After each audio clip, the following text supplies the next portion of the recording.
Okay, so my talk today is on using the SHEDS soil and dust model to estimate soil and dust ingestion rates for adults.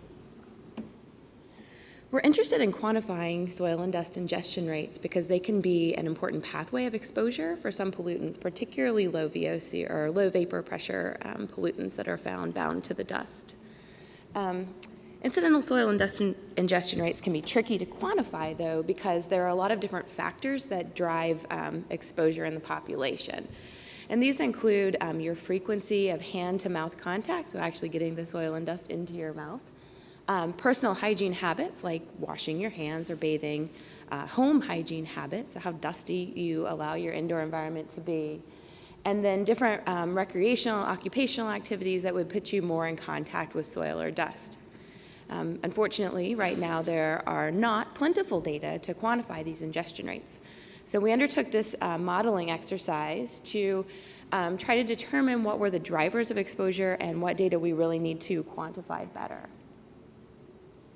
So as I said, this uses the SHEDS soil and dust model. This is the stochastic human exposure and dose simulation soil and dust model in the SHEDS family. And what this does, it's a mechanistic model that models the buildup of soil or dust on the hand from touching soil or dust that's on indoor surfaces. And then it also models the removal from the hand due to the bathing or hand washing or putting your hands into your mouth. It's a probabilistic model, so first you have to characterize the input distributions. Important ones are listed here, including dust loadings on surfaces that you'd come in contact with, activity data that we get from EPA's CHAD database, which tells how much time a person is in contact with soil or dust. And then there are many variables that describe the behavior that's getting the soil and dust from surfaces into the mouth. And the output of the model are distributions of exposure estimates. So this isn't our first foray into this world. In 2011, Haluk Ozkanak, along with Graham Glenn, who's in the audience, my colleague is our primary modeler, presented the soil and dust ingestion rates estimated using this model for one age group of children. Last year at ISEE-ISES, we presented using the same model, but for all age groups of children. And then this year, we are extrapolating this to include adults. So for this, we have developed new inputs, also that describe the behaviors. Also tried to come up with new dust loadings that would be representative of super dusty environments. And then different soil adherence factors for how much soil we allow to adhere to the hand.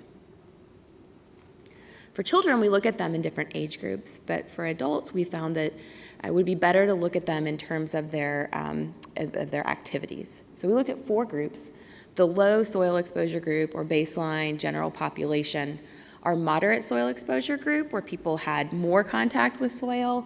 This would be through hobby activities like gardening or some occupational activities. Our high soil exposure group, which would dictate occupations that would have a lot of time in contact with soil. And then our high dust exposure group for households that were particularly dusty, either due to infrequent cleaning or older carpets or things like that. There were other scenarios in populations we wish that we could have included, but we didn't feel we had enough data. So this includes the scenario of transfer of dust from hands to food, so say after you were gardening and then would eat a sandwich. High dust exposures that would occur during renovations, and then high dust exposures that would occur in occupational settings. So those are not included. One of the important drivers for distinguishing our different populations was picking the activity diaries that put people in more or less contact with soil. So we went into the CHAD database, and for our low exposure group, we randomly sampled all of the diaries. For our moderate and high exposure groups, we restricted to the diaries to have more time in contact with the soil, so time spent outdoors, but we were limited by, we had to balance having enough diaries to sample. So we ended up with these, the parameters you see here for our selection. Finally, we had to come up with the adult-specific input variables. There's a lot on this slide, but the takeaway is there's not very much here that says published data. It's mostly extrapolated or estimated from published data for other age groups. So certainly acknowledge that there's a lot of uncertainty here. Let's look at some results. I'm showing here the mean and 95th percentile for the 4 groups. Let me see if I can, is this the pointer? Okay, so this is our low group mean and 95th, moderate, high, and high dust. The blue is the dust and the cross-hatching is the soil. So you can see that the soil ingestion certainly increases with our increasing time spent outdoors. And then in the dusty environments, we also see the dust exposure increasing, although at the time spent with soil and the dust levels we modeled, we didn't see the dust exposure being as big of a driver as it would being in contact with more soil. We also looked at our results seasonally. So on this plot, I'm showing the soil and dust ingestion together. The mean estimate for each group is in blue, and the 95th percentile is the cross-hatching. So we're showing the low, moderate, high, and high dust across the seasons. And you can see for the soil scenarios, we do see higher exposure in summer as compared to winter, which makes sense because people tend to be in contact with soil more in that season. And then the dust is not particularly subject to differences in seasons because our house dust levels don't tend to vary seasonally. The next thing we did was conduct a sensitivity analysis. So for this, we had our standard model runs, but for each variable of interest, we held it steady and either sampled the 5th and then the 95th percentile, and we saw how much that impacted the results.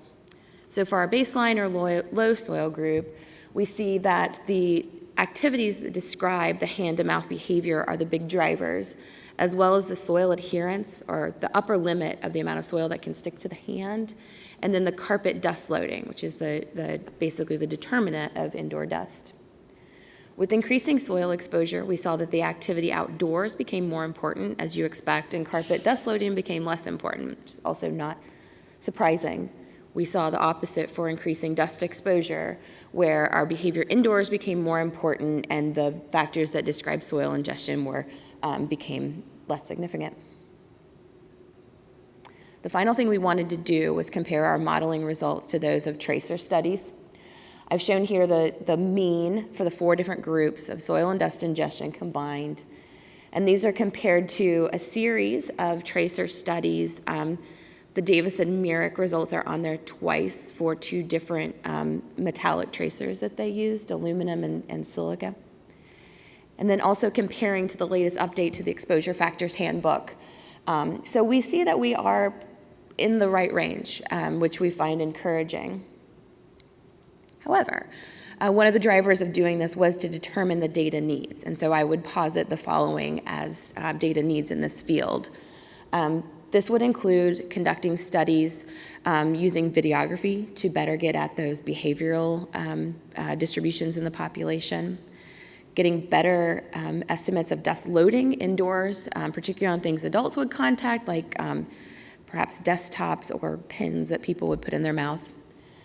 Trying to better understand the variables that would help us parameterize this transfer from food scenario. And then the most exciting, the biggest ask would be to conduct a simultaneous modeling exercise, tracer study, and include videography data to be able to compare the different methods. With that, I'll give the standard EPA disclaimer. This work was conducted with several EPA co-authors, including Nicole Tolve, who is the work assignment manager for this. I've also included my contact information and Graham, our primary modeler's information. I'll open the floor up to questions.